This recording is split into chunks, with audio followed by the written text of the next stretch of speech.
How new French extreme conquers the world. Let's find out.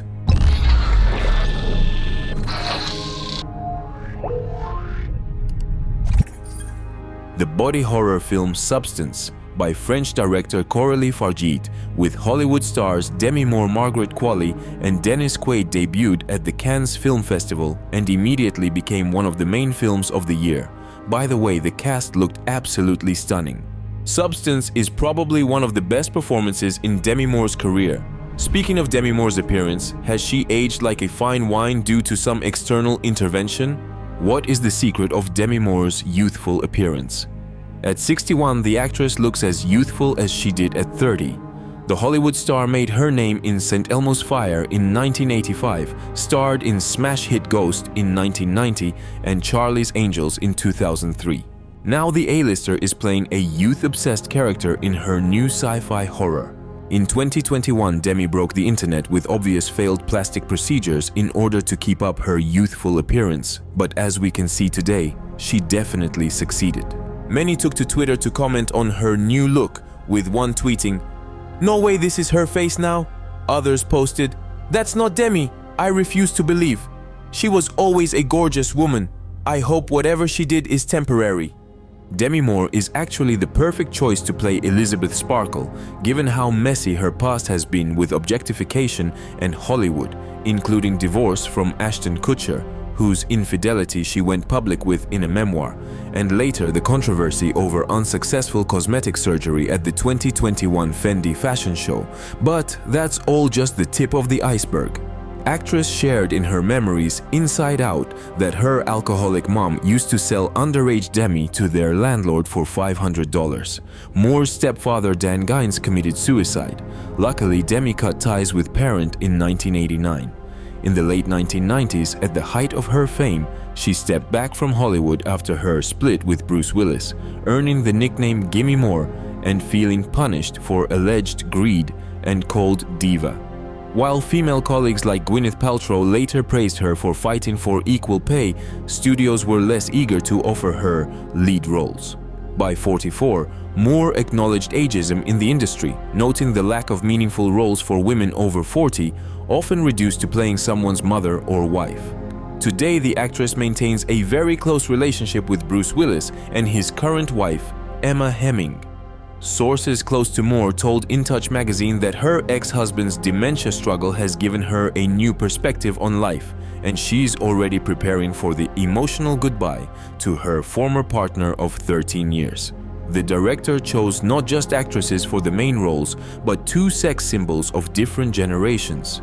The gorgeous-looking but constantly fighting for a spotlight in the industry, as we thought at the end of career Demi Moore, and the rising star, constantly filming with recognized directors, Margaret Qualley. It signifies that film is given an additional context related to the personalities of the leading actresses. What is it like to be a woman, and why is it a must-see film for any adult woman?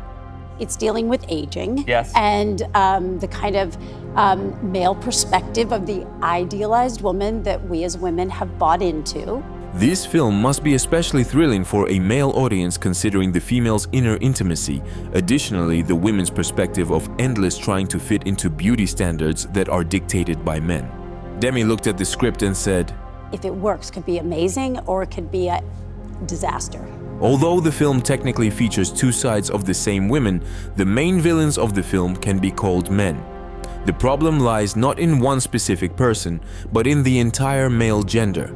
This is almost never directly stated, but Elizabeth's desire to remain beautiful comes from the desire to maintain her external validation, which is void feeling in a world where men in formal suits occupy all control positions. Fargeat prefers not to talk about this state of affairs directly, but to show all the absurdity of the male world through the prism of a woman's gaze, using extreme close-ups with wide lenses, which is why the stretched faces of men occupy the entire screen, as if not giving space to anyone except themselves. In most scenes, they either greedily eat lavish delicacies with their hands while completely covering themselves in sauce and fat, or talk about women as soulless objects. Both are extremely unpleasant to see, but such scenes are simply an exaggerated version of real male behavior. Interestingly, most of Margaret Qualley's explicit dance scenes required her to wear prosthetic breasts and buttocks. I don't know a single woman who doesn't have a troubled relationship with her body. Growing up, I noticed boys had more freedom than girls, with girls expected to smile, be delicate, and gentle. Entering certain films became my way of breaking free from these restrictions and expressing myself fully. In addition to Fargeat's masterful use of body horror tropes to explore the theme of aging and the desire to eternal women desire to chase youth, the director is excellent at adapting the visual styles of other directors of the genre to her needs. Audiences will find a dozen references to the films of Stanley Kubrick, recognizable both in the interior design of the television studio, terribly significant of the hotel corridors from The Shining, and a reimagined scene with the star baby from 2001, A Space Odyssey. Perhaps the next direction of horror, which is already being fully introduced into the genre, is feminist horror. According to Mojo, the film grossed $29,102,086 worldwide on a budget of $17.5 million. What can we say for sure? Hollywood studios will definitely pay attention to low-budget dramas rather than big blockbusters that don't pay off anymore in the streaming era. Substance grabs the viewer's attention from the first seconds and does not let go until the credits begin, while surprising the audience with constant unexpected turns and stylish visuals. Demi will definitely be nominated with many awards for her work during the upcoming major award season, while Margaret Qualley finally proved that she's a professional actress with great dedication.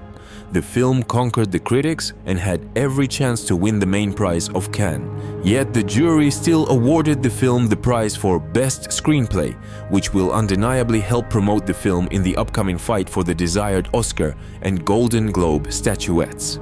Substance is one of the most important and unusual horrors of this year. The whole film is actually a pure allegory for the impossible women's beauty standards. The intent is satirical, but does satire work when it reinforces what it is satirizing? Share your thoughts in the comments. Like and subscribe for the trending popular topics and celebrity tea.